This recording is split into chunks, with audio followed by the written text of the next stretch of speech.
Pero bago po natin pag-usapan yan, kung bago ka pa lang sa channel ko, paki-like naman po, comment, share, and subscribe. At huwag kalimutang i-hit ang ating button bell para ma-notify po kayo sa ating mga bagong upload. Sir Agri, oh. Good morning mga langga. Ngayong araw po ay magde-demonstrate po tayo sa inyo kung paano ba mag-lift ng ating 4 months old iniyap na lakatan na hindi po gumagamit ng chemicals na synthetic. Yun po. Baka si videographer natin may tanong. Anong tanong natin, sir? Good morning. Unang-una po, bakit po siya tinatanggalan ng dahon? Ay, oo. Kaya na po nito ng... Ngayon po, no, nakapag-umpisa na po si Sir Agri. Ayan po. Kukunin talaga. Kasi nga, unang reason po ay mayroon na po siyang old leaves. Yun. Talagang kukunin para po magiging malinis. Of course, kalinisan. Malinis. Sample, pause muna sir. Titingnan natin yung natanggalan ng... Ayan. Ayan po. May tripod pa. Oo. Tingnan natin yung natanggalan ng dahon. Compare natin doon sa wala. Ang pogi-pogi tingnan. Maayos. Ayan po. Then, i-compare natin, Sir Agri, Sa hindi pa dito nakunan. sa hindi pa siya nakuna. Ayan. Ay, ibang-iba. Ibang-iba po itsura. Mhm. Yan po. Yung isa pa pong magandang reason ay kailangan natanggalin kasi yung mga dahon natin gaya po nito, may tama na po kasi ng Yung nagdidilaw-dilaw na yan. sigatoka. Ay, sigatoka. Yellow sigatoka at black sigatoka na. Kaya kailangan na talagang mag-delift para makuha po nito para po hindi na ito akyat, hindi na po talaga lalaganap. Yung next reason is ikukumpay pa kasi ito sa kambing. Kasi Kaya ng kambing. wala. Pero pag nag-i-spray po tayo ng chemical, syempre hindi talaga pwedeng ikukumpay sa mga hayop yan. Mamamatay yung hayop natin kasi may mga chemicals. Pero ito po, ikukumpay po kasi ito sa mga kambing. So yun. Double purpose po talaga pala, sir. Opo. So, cycle yan. ngayon sir, gusto namin makita actually kung paano talaga magtanggal ng dahon. Oh, ayan. Dito tayo punta, sir. Sige, sige, sige. Kaya po dito. Excited na po Ayan ako. Para gayahin ko rin po yan. Grabe na insura. Ito yung ating cutting tools. Yung ginagawa po natin ay magdi-disinfect po tayo nitong ating cutting tools. Ayan po. Ano ba yung ginamit natin dito? Yung ginamit lang po natin ay wood vinegar. Wow. Dati ay gumagamit po tayo ng Sunrocks pa. Pwede rin. At saka minsan alcohol na rin. Pwede rin. Pero yung mga nakikita natin sa ibang vlog po ay hindi po sila gumagamit ng ganun. Talagang chemicals po yung ginagamit. Huwag ko na sabihin kung anong chemicals kasi baka gagayahin nyo, hindi pa makakabuti. So yan po. Ayan, tingnan po muna natin sir. Tingnan niyo po yung itsura ng hindi na ng biyak-biyak. Ayan. Ayan, ganyan po yung itsura. Baka magtataka kayo, pati yung mga snails umaakyat na kasi rainy season na. Pinapabiyaan lang po yan. Hindi naman po nakakasira, nakakatulong naman. So yung gagawin natin, yan po. From the very bottom talaga. Talagang kukunin lahat po, pati yung ganito. Hindi po natin hinayaan nandito na yan sa puno. Gaya po ng mga ginagawa ng mga ibang farmers natin noon, nasabi ay ilalagay po sa puno, magiging abono. Tama yun, magiging abono. Pero hindi po tama na nandito ilalagay yan. Pag nandito po yan na bulok, babahayan po siya kasi ng mga fungus at bakterya.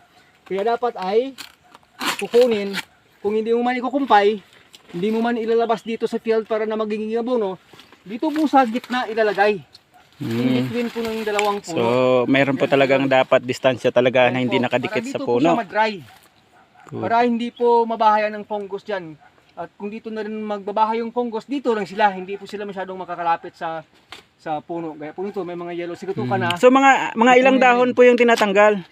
As long na mayroong sigatoka na, kukunin na sir. Ibig sabihin, Kasi na-depende po sa itsura ng dahon po pala. Okay. At saka pagkatapos ito, pwede pa tayong mag-spray ng ng wood vinegar na rin, yung gaya ng ginamit na rin natin dito na pang-spray sa ating cutting tools. Yun po yung ating pamamaraan. O sige, baka gusto nyo pang makita yung mga pangyayari dito, ay ito time-lapse lang natin mga ka-agri. Baka may tanong pa po sir, wala na po ba? Wala na po. Thank you, God bless us all! Bago po natin i-cut yan, ipapakita natin sa inyo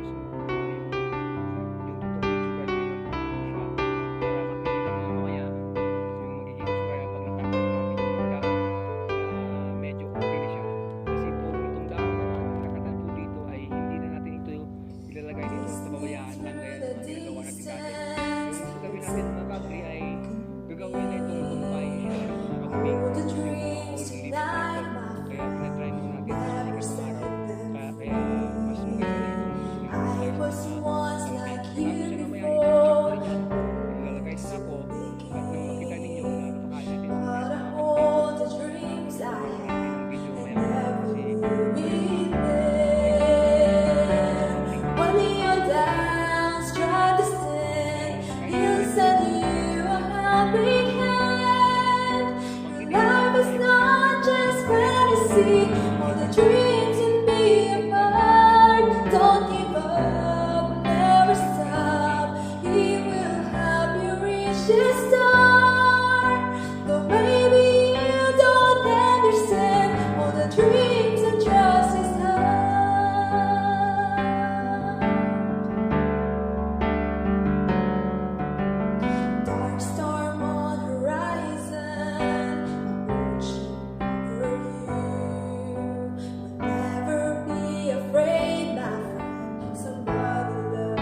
all the dreams and be apart. Don't give up, never stop. He will help you reach the star. Though maybe you don't understand all the dreams and trust His heart. Hold the dreams and never let it go away. The very thing to you I can say.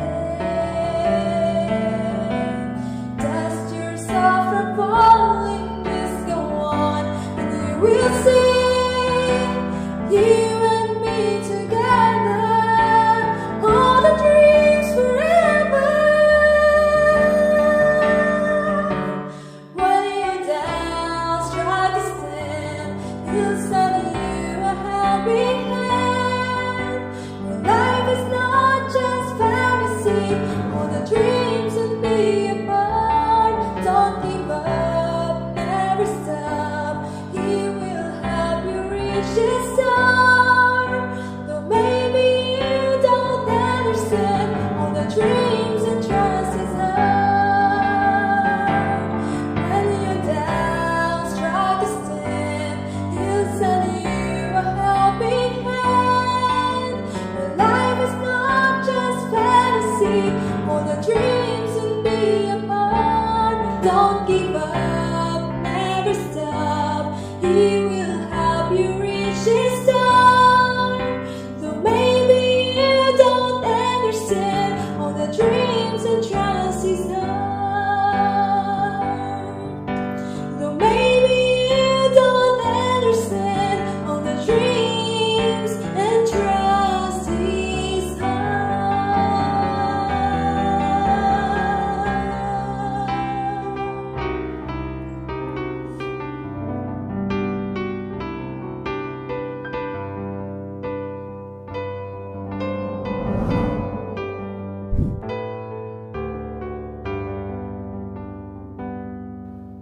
Listening through the distance, it's such a me. Hold the dreams tonight, my friend, never set them free. I was once like you before, where to begin? But I hold the dreams I have and never leave it there. When you're down, try to stand. He'll send you a helping hand. Your life is not just fantasy. All the dreams